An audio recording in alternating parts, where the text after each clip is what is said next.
my fellow speakers. We've got Catherine McCauley. Catherine's a partner with the Canadian Tax Specialist team in our Lower Mainland office. Catherine works primarily with private-owned companies, assisting them with tax planning and corporate tax solutions to help clients achieve their personal and business goals. Jacqueline Furr is a lawyer by training and a partner based in our Vancouver office. Jacqueline is a national resource for our tax controversy practice, where she routinely resolves disputes with CRA's audit and appeals division. Jacqueline also assists with voluntary disclosures, requests for taxpayer relief, advanced tax rulings, and negotiations with CRA collections. And my name is Kevin Wong. I am the regional tax leader in our Vancouver office and also a member of our firm's real estate and construction group. And like Catherine, I work primarily with private-owned enterprises. Before we jump in, I'd just like to quickly go over some housekeeping items. To avoid audio issues, you can use Google Chrome as your browser. If for whatever reason you get cut off, you can rejoin using the original webinar link. Please feel free to enter your questions as they arise by using the chat function, which is located in the bottom right-hand side of your screen. We're going to save about 15 minutes at the end of our presentation for some questions and answers. And also, please note that the recording of the session is going to be provided to all attendees a few days after this event. The Canada Emergency Wage Subsidy Program, or CEWS or CEWS as it's commonly referred to, is a program that provides a wage subsidy that's intended to allow eligible employers to keep employees on the payroll and bring employees who are already on layoff back onto payroll. With the chart that you see here, just going to provide a little bit of an evolutional history. In April, the CEWS was originally introduced for a 12-week period for the months of March, April, and May, providing a 75% wage subsidy to eligible employers. These months are otherwise generally known as periods 1, 2, and 3. The rule structure for the CEWS used a binary or an all or nothing approach, where if an eligible employer suffered a 30% revenue decline, they were eligible. With the introduction of the recently announced CEWS legislation, these rules are commonly known as CEWS 1.0 or the old CEWS. Then in May, the government announced that the CEWS program would be extended for an additional 12-week period for the 3 months, June, July, and August. And in June, the government announced that the original rules for CEWS 1.0 would apply for July or period 4. So you can see there on the chart that's denoted in red. Last month in July, the government legislated another extension of the CEWS program that would carry it out for the additional months of August, September, October, November, or periods 5, 6, 7, 8, and 9, respectively. The rule structure applicable for these new periods was changed significantly, where it now uses a two-part subsidy and sliding scales that adjust the CEWS subsidy based on revenue decline. And these rules are commonly known as CEWS 2.0 or the new CEWS. If you provide the CEWS legislation for 1.0 to 100 business owners or accountants, I am fairly confident that 99 out of the 100 would describe it as very, very complex. You take the legislation for the recently enacted CEWS 2.0, provide it to the same 100 business owners and accountants, and I'm also fairly confident that they would describe these rules as very, very, very complex. For the next 40 minutes, what we're going to do is we're going to talk about the old CEWS or the CEWS 1.0, just provide a quick recap. And the reason why is because there are two periods where CEWS 1.0 and CEWS 2.0 run parallel. We'll talk about a summary. We'll provide a summary of the new CEWS or CEWS 2.0, some of the key changes and some highlights. We'll do a deep dive into the revenue decline and also the subsidy percentage calculation. And we'll talk about documentation and audit considerations, and then go through some of the common issues. And as I mentioned earlier on, we'll leave about 15 minutes for questions and answers.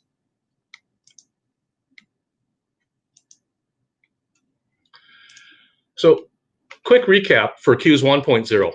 CEWS 1.0 uses a very targeted binary approach where an employer is going to be eligible for the subsidy to the extent the employer suffers a 15% decline in revenues for period 1 or March 2020, and a 30% or more decline for April, May, and June, or periods 2, 3, and 4. In order to determine the revenue decline eligibility, the employer is going to compare the revenue in the subject period to one of two reference periods. They're either going to compare it to the same month in 2019, or they're going to take the average of revenues earned in the months of January 2020 and February 2020. One of the main reasons why they provide the second alternative is really to accommodate businesses that don't have a comparative 2019 month. The comparison of the same month in 2019 is commonly referred to as a general approach, and the second alternative of looking at the average of revenues earned in January 2020 and February 2020 is commonly known as the alternative approach. Employers would have to select one of these approaches when they first apply for CEWS, and then they'd be required to use the same approach for the duration of the program. After meeting the revenue decline test, the employer is eligible for the CEWS 1.0 subsidy, and that would generally be based on 75% of the remuneration paid to the employees. In respect of most employees, eligible employees, the amount of CEWS subsidy was going to generally be equal to the greater of 75% of the amount of remuneration paid up to a maximum benefit of $847 per week per employee, and the amount of remuneration paid up to a maximum benefit of $847 per week, or 75% of the employee's pre-crisis weekly remuneration, whichever is less. The pre-crisis weekly remuneration is the average weekly pay for the period January 1st through March 15th. There isn't a limit on the aggregate subsidy amount that an employer could claim or receive, so this could provide many employers with a significant amount of assistance. With CEWS 1.0, there are numerous rules and definitions that are intended to weed out those who don't validly qualify, and there's just as many more anti-avoidance and penalty rules to deter the abuse of the CEWS program.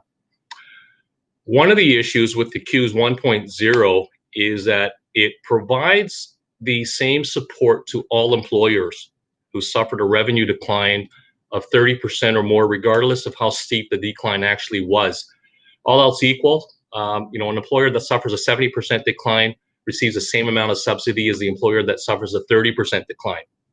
Another issue is that with a hard 30% threshold, again, all else equal, the employer that suffers a 29% decline receives no CEWS subsidy, whereas an employer that suffers a 30% decline receives the CEWS subsidy.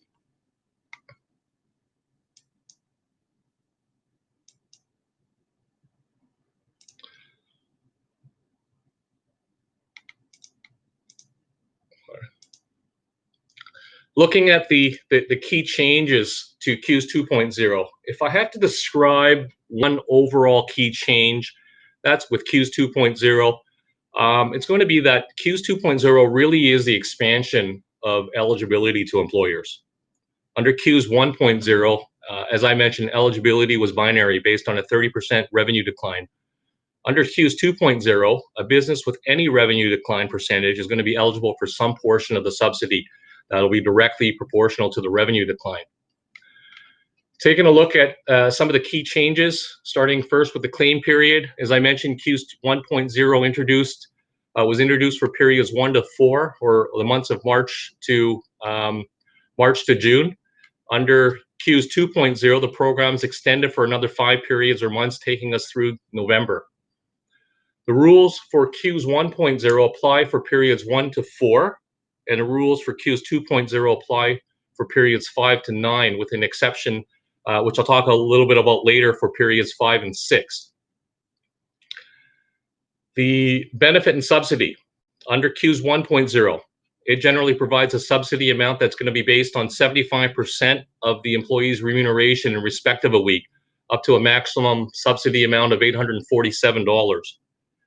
CEWS 2.0 changes from having one fixed 75% amount to having a sliding scale percentage. that'll be a function of the revenue decline. So an employer may be eligible for a wage subsidy of up to 85% of an employee's remuneration paid, up to a maximum of $960 a week. This amount's going to be based on a sliding scale percentage that's going to be made up of two parts. One part's going to be called, or is described as the base percentage. That's going to be calculated based on a factor of 1.2 times the percentage of the revenue drop. So for example, if your revenue decline for a period, say August, is 10%, the base rate percentage will be 12%, being the 1.2 factor times the percentage of revenue decline. This base rate will max out at 60%, which correlates with a 50% revenue decline for the periods 5 and 6, and then it'll gradually be reduced to 45% for period 9. The other part is called the top-up percentage. That's going to be calculated based on a factor of 1.25 times the average revenue drop that's greater than or in excess of 50%. This top-up percentage is going to max out at 25%, which is attained where there is a 70% revenue decline. Catherine's going to review the construct and mechanics of this new subsidy in greater detail later. Looking at the revenue reduction, under CEWS 1.0, it was an all or nothing based on a 30% revenue decline. Under CEWS 2.0, there is no all or nothing revenue decline threshold or even a minimum amount. Rather, an employer with any revenue decline will be eligible for some subsidy amount. However, the subsidy amount will be based on the revenue decline percentage. Under CEWS 1.0, there was a limitation in respect of eligible employees. Under CEWS 1.0, an employee was excluded to the extent the employee was without remuneration for 14 or more consecutive days within a period. This was problematic for businesses with, say, rotational employees who may have worked 2 weeks on and 2 weeks off, or new hires, or bringing back an employee from a layoff. For example, let's say a period had 30 days in it. To the extent an employer hired an employee that began on day 17 in the period, the employer would not be eligible for CEWS in respect of that employee, given they were without remuneration for 14 or more consecutive days in that period. Under CEWS 2.0, this doesn't apply anymore, and all employees are eligible. Moving on to some additional highlights of CEWS 2.0. Under CEWS 0.1, as I mentioned, you have to select an approach when first applying. And the approach selected would have to be used for all periods, and that's the use of the reference period.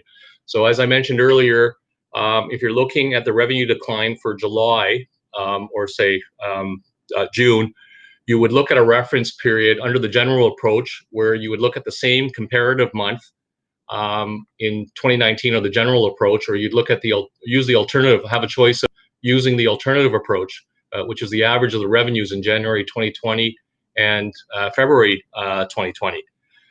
Once you've selected an approach, you'd be stuck with it for throughout the program. CEWS 2.0 provides an opportunity for a reset.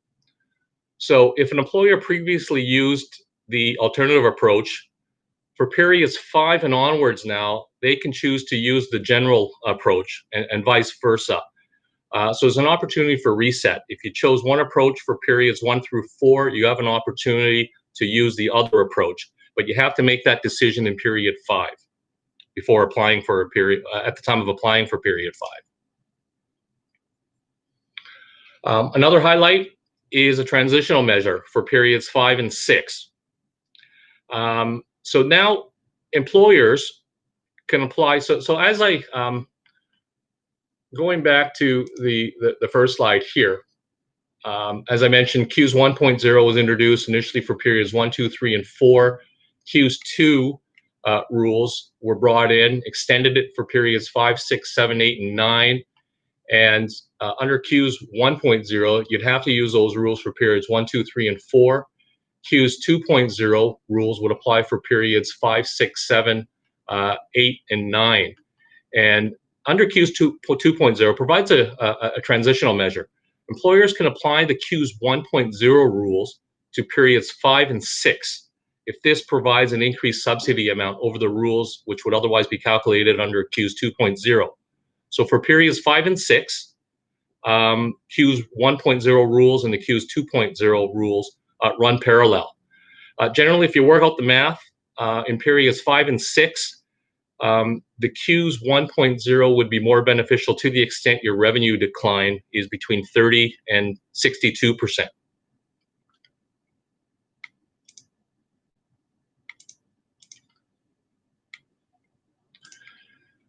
One of the other highlights is what's described there as the base rate deeming rule under CEWS 1.0. A deeming rule applied for periods 1 through 4, where an employer that qualified for the current period would automatically be deemed to qualify for the subsequent period, regardless of whether an employer met the 30% revenue decline in the subsequent period or not.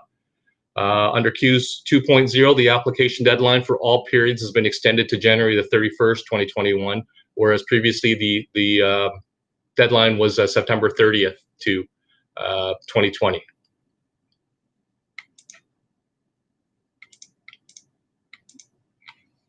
Yeah.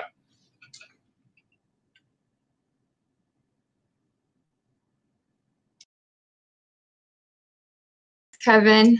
And so as Kevin mentioned, I'm going to be discussing revenue decline and the subsidy percentage in more detail. Just wanted to remind you, if you do have any questions, please feel free to type your questions into the chat window on the lower right-hand side, and we're happy to answer those at the end of the presentation.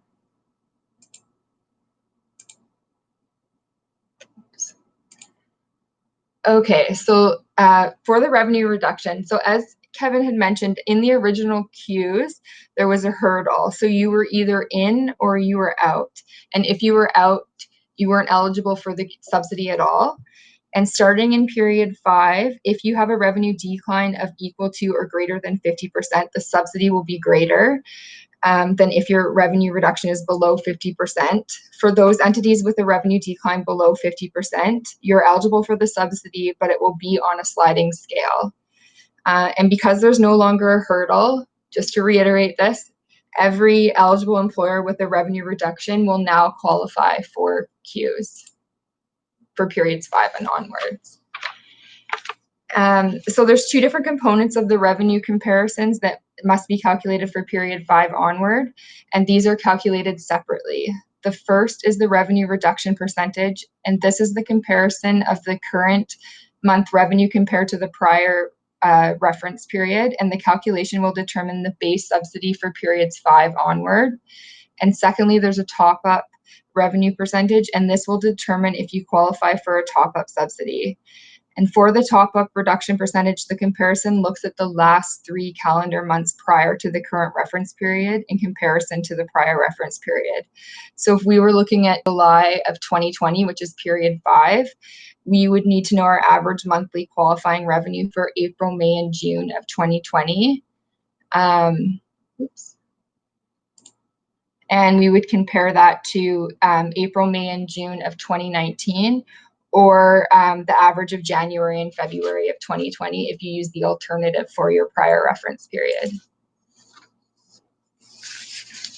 So we're going to spend some time on this slide because it really goes over the difference in the revenue declines.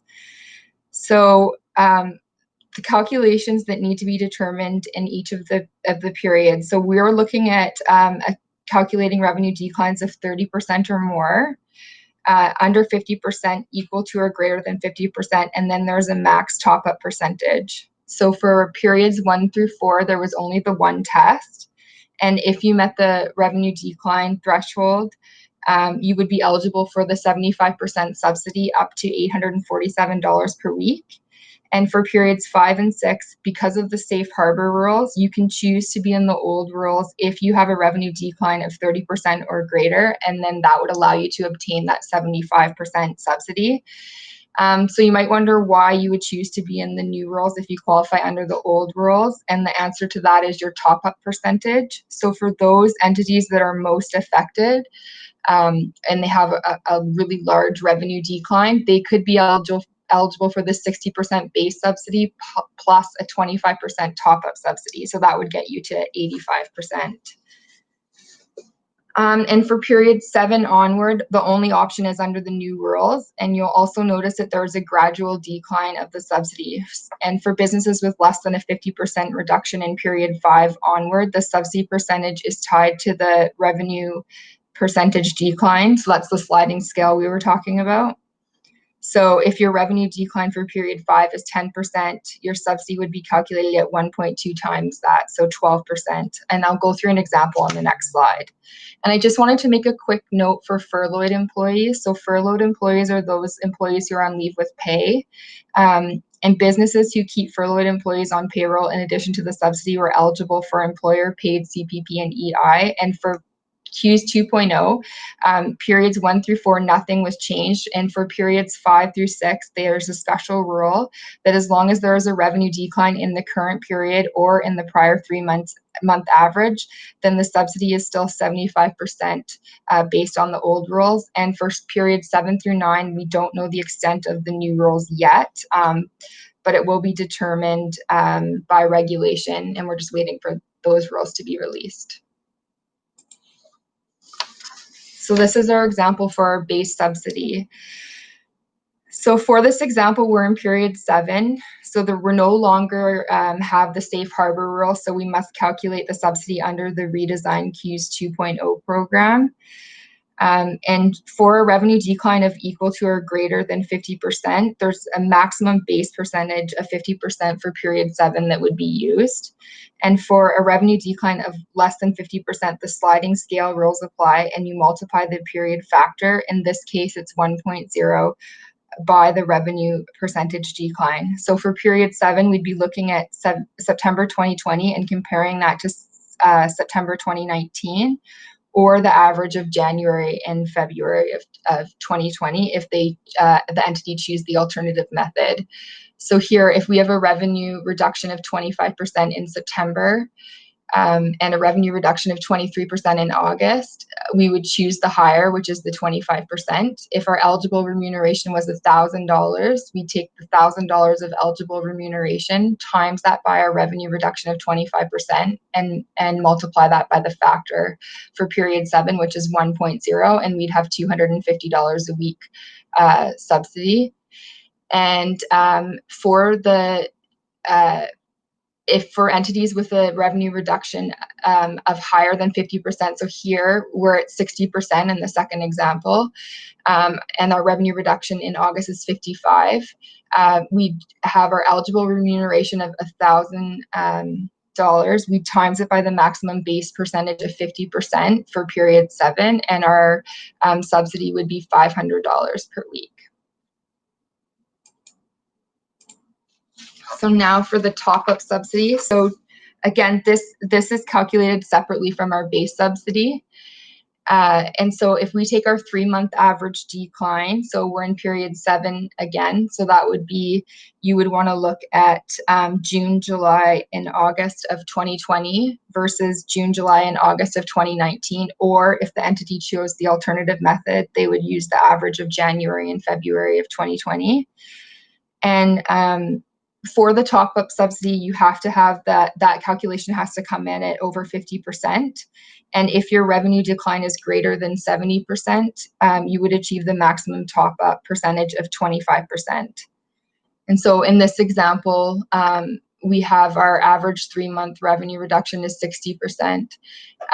We would times that by we would take our 1.25, our 60% minus our 50% gives us our revenue reduction percentage of 12.5%. That's what we would multiply our eligible remuneration by, and our top-up subsidy would be $125 per week.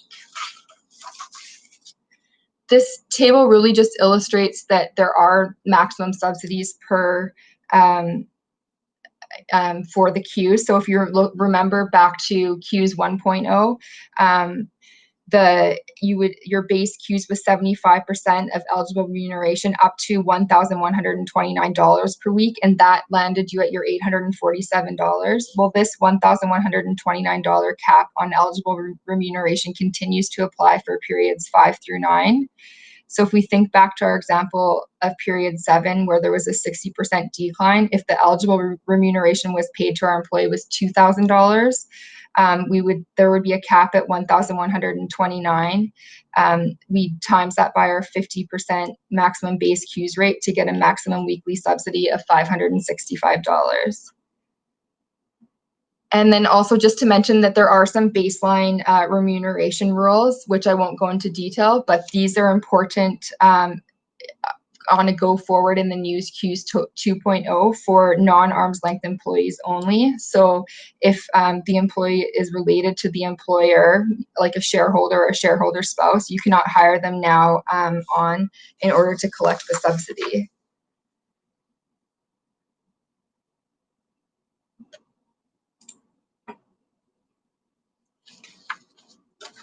And this slide is showing you your subsidy percentage, just to sort of reiterate the fact that it does the percentages do decline for a period. So if we're in period 5 now and we have a 90% reduction in revenue, we get 85% of our eligible remuneration in terms of subsidy, but by period 9, that would decrease to 45%. So it's really important to factor in that the subsidy is lowering. And so, it will be lower as the gradual phase out happens. And now Jacqueline's going to talk about documentation and audit considerations. Thanks, Catherine. So I always like to start this with what we know, because what we know is changing so rapidly and with such regularity.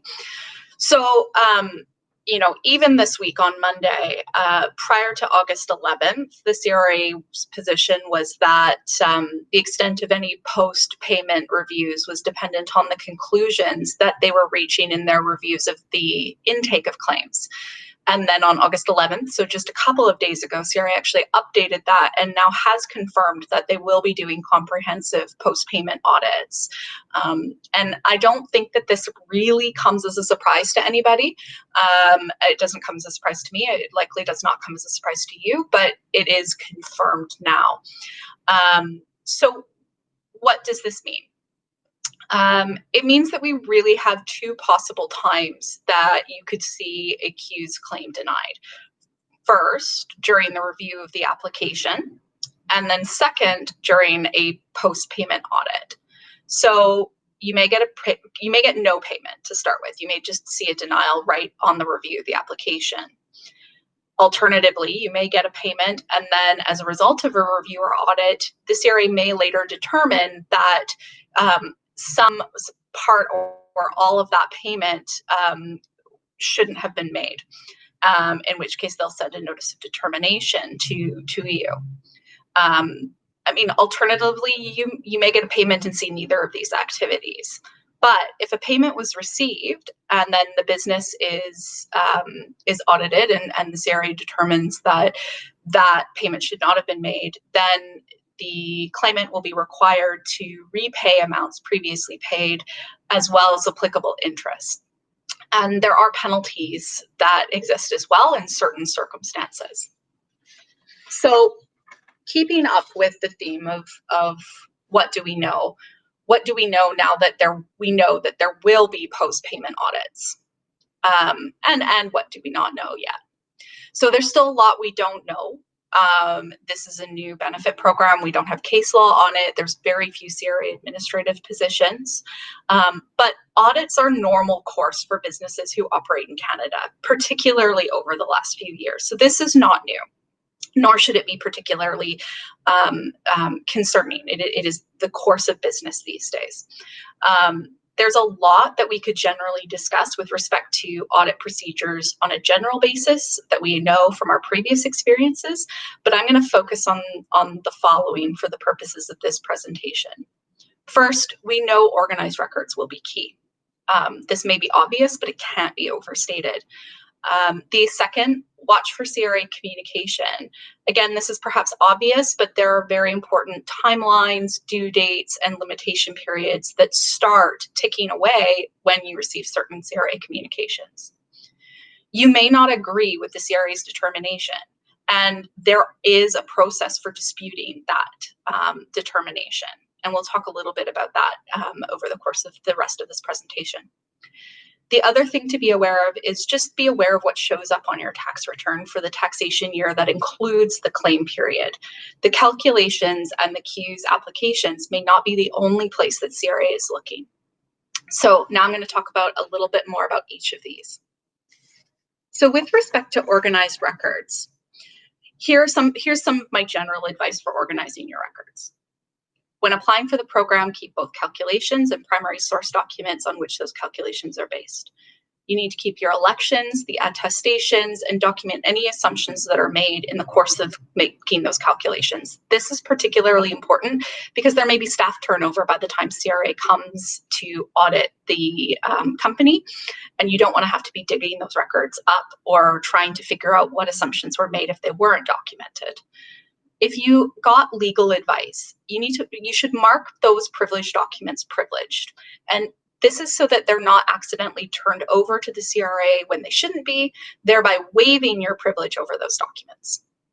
Keep your documents together in a safe place. You don't want them accidentally destroyed, which goes into the next one. Don't ensure that your documents aren't destroyed early. This is particularly important because the prior year calculations, so when you're making the comparison, if you're using the comparison of, in Kevin's example, June 2020 to June 2019, you don't want to destroy the records from June 2019 too early, because you will need those to support the claim that you make in 2020.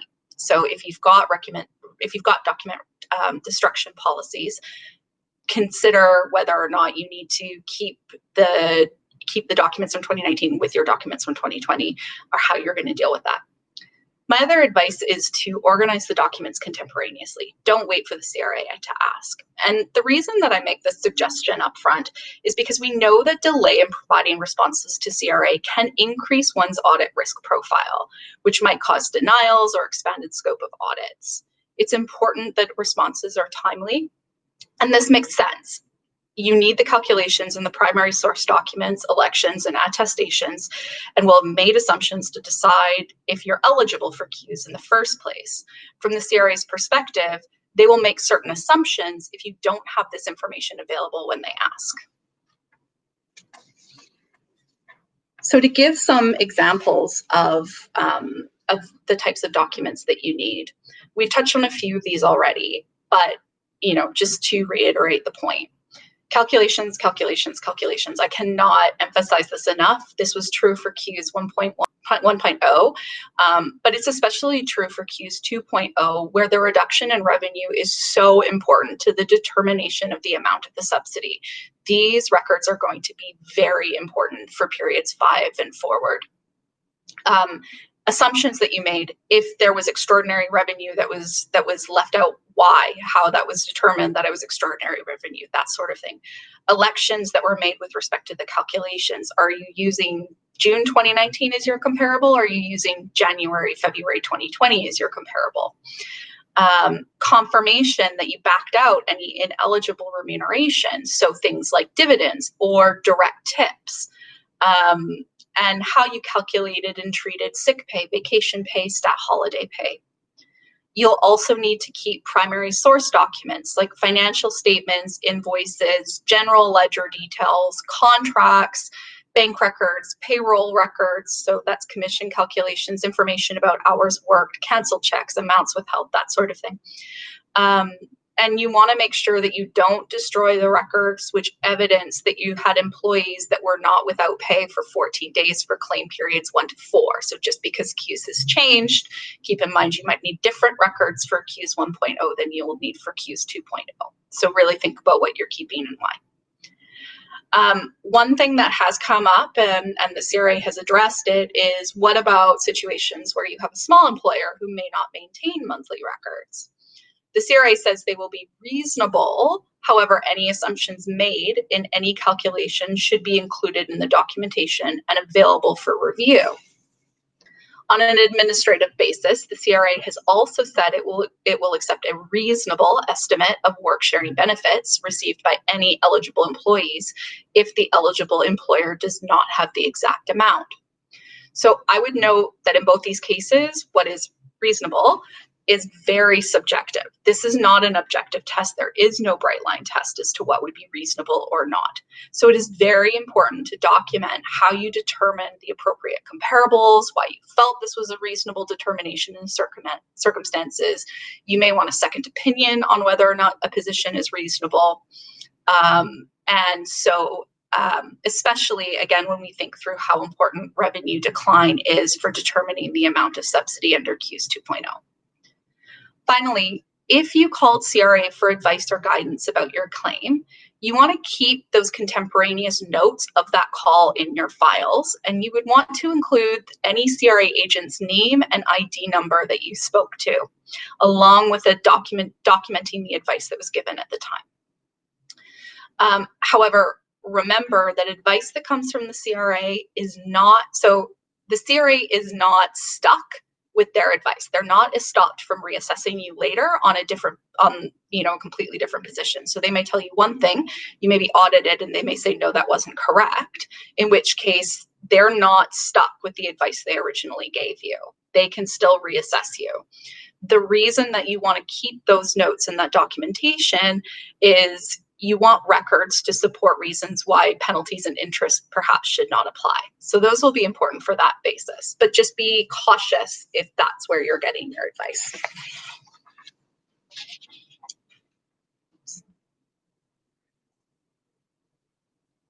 So on to the next thing to discuss, watching for communication from the CRA.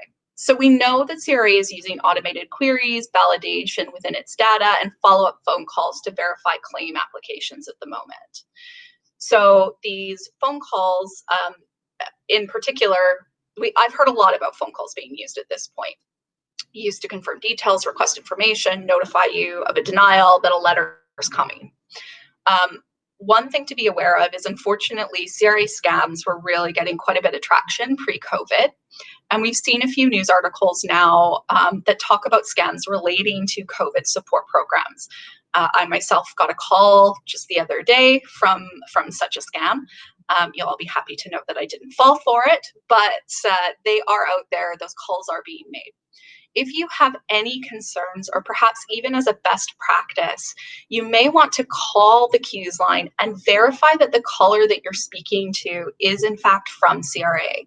And what I've done is I've put the number up there that would allow you to call and verify the caller. You know, there's a lot of really detailed, sensitive information that you may be giving CRA. It's good to have verification that it is in fact CRA you're talking to. We also know that CRA is using letters to confirm certain details, request information, or if your claim is modified. The other important reason they're using letters is to tell you that your application has been denied in whole or in part. So that first possibility of denial of your application.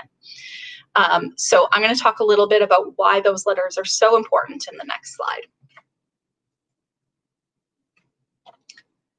So what if your application is denied prior to an audit? In this case, once you receive that letter, you will have 30 days in which you can request a second level review.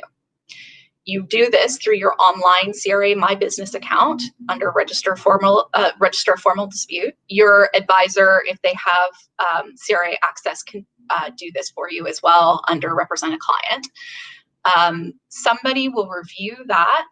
It will be somebody other than the original decision maker, but it won't be somebody from CRA Appeals just yet. And what you need to include in that is all the supporting documentation. So, 30 days is not a whole lot of time from the date of a letter, especially if you take into account that it may take up to a week for that letter to arrive to you. So again, this kind of supports what I suggested before, that it's really important to have this contemporaneous documentation organized at the time you're making the application. If you are still unhappy with the decision after the second level review, you can then wait, according to CRA, you can wait for a notice of assessment or determination for the year in which the claim period ends, and then you can file a notice of objection. So this is just like any other reassessment, assessment, notice of determination. This process is the same. The due date is based on the Income Tax Act. So it depends on what kind of taxpayer you are. But for example, if you are a corporation, you will have 90 days from the date of the notice of assessment or notice of determination. How you need to register that dispute, who it needs to be addressed to, that is all that's all based on rules in the Income Tax Act. The person who will review it will be a CRA appeals officer. And so at this point, you're getting back into that normal process. You need to, if you're a large corporation, you may need to include certain information, and whether you'd be surprised that a large corporation isn't always that large. So it's very important to determine whether or not you fall into those rules. And you will likely still need the supporting documents, whether you provide those with your notice of objection or to the CRA appeals officer later. If you're not happy with the CRA appeals decision, you can go to the Tax Court of Canada after that. If you get a denial on an audit, you skip right to number 2 here. Go straight to the notice of objection once you get that notice of determination or assessment. So, I recommend that you seek advice as soon as you receive the denial or information that your prior acceptance is under review, because the timelines here are very important. And the procedure really matters in terms of tax disputes, not just with the court, but also with CRA appeals. And while this benefit program is new, the CRA appeals process, the Tax Court of Canada process, these are not. These are processes that we deal with on a regular basis. So the final thing that, and it seems like a funny thing to include on the section on tax controversy, is make sure that you check your tax return for the taxation year, which includes the claim period. Remember that CEWS is taxable. You need to track the amount and include it on the eligible employer's tax return as taxable income in the year. The eligible remuneration that you pay is then deductible. The CEWS will also need to be reported in some way on the 2020 T4s. So there will also be reporting obligations here. This sort of mistake, if you miss something like this, it's very obvious because CRA has records of your application. They know what you got. They know you made an application. It will be very easy for them to match and see that this was missed. And in my opinion, if there's an error here with respect to something that will seem to the CRA to be very obvious and easy, it may beg the question for them, what else might be wrong? And so I see this as a really easy way for the CRA to screen people for audits of other areas of their return. And this is not to say that you won't be audited even if you get everything completely right. Again, that's just normal course these days for Canadian businesses, and it just might happen even if you get it all right. So one question that regularly comes up in terms of common issues is, what if I find a mistake? So if you find a mistake and you need to change your previous wage subsidy claim, you can do this via the CRA business account. If you used a web form application, then there's a number you have to call, which I've put up here. You will need your payroll program account numbers, information about the adjustments, so the claim period and the line adjustments, an updated attestation, updated documentation supporting the change, and then you may need to return a payment depending on what your mistake was. So how you do that really depends on the amount that you're returning. So is it all or part of your CEWS, and how you were originally paid. So if you are returning everything and you paid by direct deposit, you can contact your financial institution, ask to return the direct deposit, and inform them of the exact amount and deposit date. If you are returning everything and paid by check, you need to return that payment by mail with specific information. If you're returning part of your payment, but not all of your payment, you also need to send that amount by check or money order by mail with specific information. So while this is all going on, CRA may apply interest. And again, remember, there are strict penalties if the CRA believes claims were made fraudulently. So just to put that out there. So now I'll hand it back to Catherine to talk about another common issue.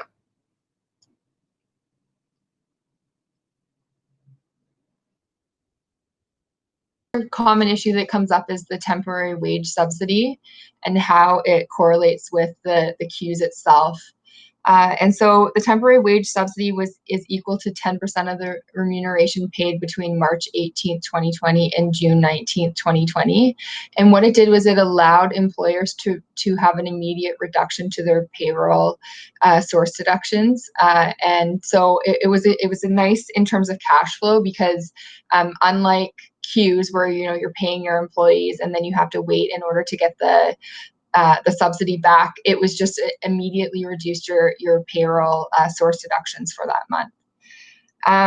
And one thing to note, though, is that you must reduce your CEWS claim by the amount you claim under the temporary wage subsidy for pay dates in the specific CEWS claim period. And another thing that we should note too is that when you're calculating your qualifying revenue, you would ignore your temporary wage subsidy that reduced your payroll remittance.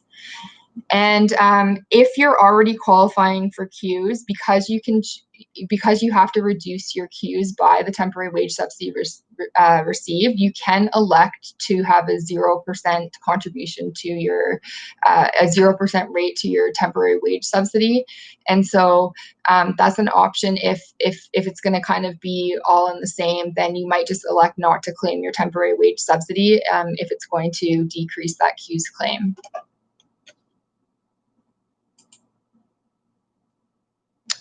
And so I'll hand it over to Kevin for questions and answers.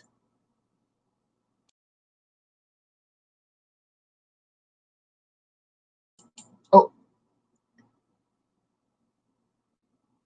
CEWS 2.0 moves from an all or nothing approach based on a 30% revenue decline threshold to a system of graduated assistance, where all employers who suffer any decline in revenues will qualify for some amount of CEWS subsidy.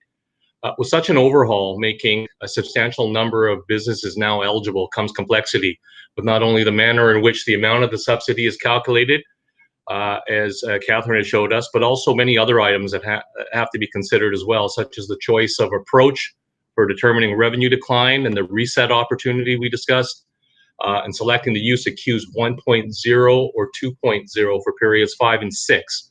Jacqueline talked about the importance of documentation, especially now, since the amount of the subsidy is going to be based on the actual amount of revenue decline. So your MNP advisor is here to help provide assistance at any stage and in any manner that's needed, whether it's calculating the amount of CEWS subsidy or reviewing your calculations, preparing the application, reviewing the adequacy of documentation, or any other advice. So with that, I'll try to get through a number of the questions. We've got a lot of questions here, and maybe to start, for the first one, are dividends paid to shareholders considered eligible remuneration for CEWS? So the answer to that one would be no, the dividends aren't considered eligible remuneration. It has to be salary, so it would not qualify as eligible remuneration. Okay, great. I think this one's for you, Jacqueline. Question is, if I owe money to the CRA, will they keep my wage subsidy payment to reduce the amount I owe? I'm going to answer this one with the, I believe, I think it's a couple below, which talks about whether or not amounts will also be applied to outstanding debts. In terms of whether you have outstanding returns or outstanding debts, no, the wage subsidy will not be automatically applied against outstanding debts, and it won't be automatically withheld if you have outstanding returns. That said, the CRA's position is that the legislation gives them the ability to and the flexibility to administer the wage subsidy program such that if there's situations that where you're very non-compliant with tax laws, they have the discretion to withhold the amounts. So if you get a denial that's on the basis of something, a reason like that, it's probably very specific and important to have a longer conversation about. Great. Great. Thank you, Jacqueline. Just scrolling through. If you're using 1.0 for periods 5 and 6, can you still switch from the alternative approach to the general approach for those two periods? So I believe as I talked about, with the original CEWS, to look at the reference period, you could either use a general approach, which would look at the comparative month in 2019, or you could choose to use the alternative approach, which would look at the average revenues for January 2020 and also February 2020.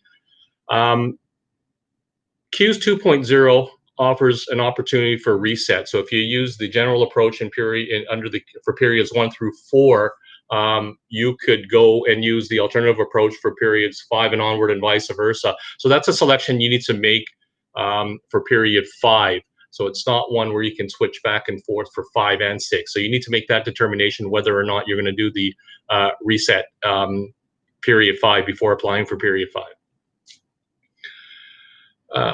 Next question, my tax filings are not up to date. Does that mean that CRA will withhold my wage subsidy payment? I think, Jacqueline, you just answered that in your previous response, unless you had additional comment to that, to add?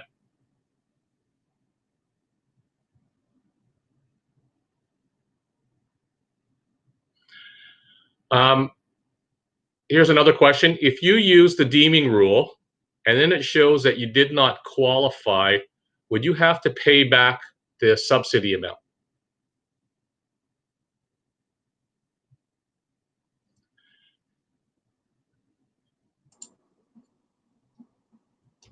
Yeah, so I think if you don't qualify in general, or using your deeming rules, like if you don't meet the thresholds, I mean, I guess it depends on which period we're talking about, right? So if we're still talking about CEWS 1.0, then yes, you would have to pay back the subsidy amount. However, going forward for CEWS 2.0, any reduction in revenue now will qualify you, and you can use the current period or the prior period revenue reduction to determine which percentage you're going to apply. So hopefully that kind of answers that question there about the deeming rule and how that would work. Right, we've got another question. Is the deeming rate rule still in effect for CEWS 2.0? I think the question has to do with the base rate deeming rule. Now, under CEWS 1.0, there's a deeming rule that applied for periods 1 to 4, where an employer that qualified for a current period would automatically be deemed to qualify for the subsequent period, regardless of whether the employer met the, say, 30% revenue decline in that subsequent period. Now, under CEWS 2.0, there's an analog to this deeming rule for periods 5 through 9, where the employer can use the greater of its percentage decline, revenue percentage decline, in the current period or that of the preceding period for purposes of determining the base rate. So just for an example, let's say the revenue decline is 60% in August for period 6, and it's only 25% in the subsequent month in September for period 7. The employer would be deemed to have a revenue decline of 60% in September for purposes of calculating the base rate percentage, despite the fact that the revenue is increased for that month.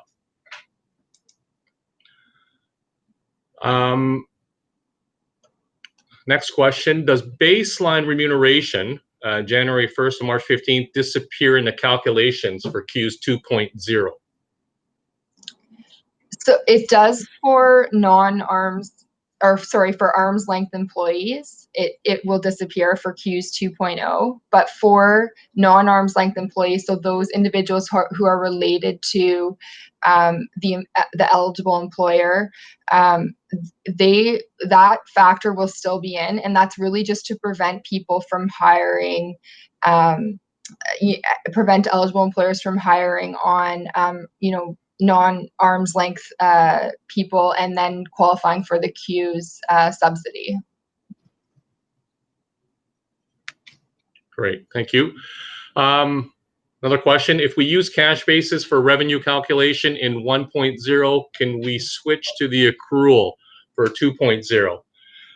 So I think the simple answer is no. I don't see any provisions that allow for a switch sort of similar to the reset for the approaches that we talked about.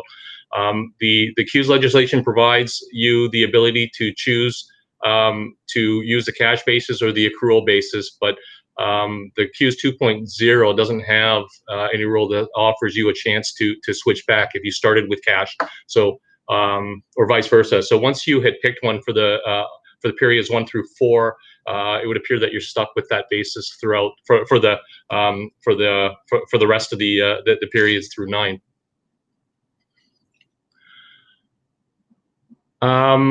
Here's a question: if your business is eligible and has had a greater than 30% income decline, and you are the owner and the only employee, can the company still apply for CEWS?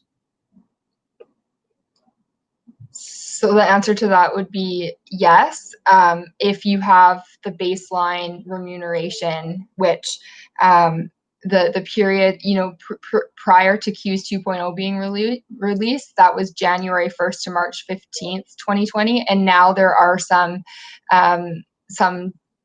alternate baseline periods you can select. I won't go into detail because they vary depending on the period, but you need that baseline. So you need to have paid that owner salary during the baseline periods in order to qualify for CEWS. If another question, if we did hiring but still have a revenue decline that qualifies us, are the newly hired employees' remuneration eligible to be claimed? I think the simple answer to that is yes, to the extent that you pay eligible remuneration to an eligible employee. You're going to be eligible to, and you suffer, assuming you suffer a revenue decline, you're going to be eligible for some portion of the CEWS subsidy amount, even with new hires.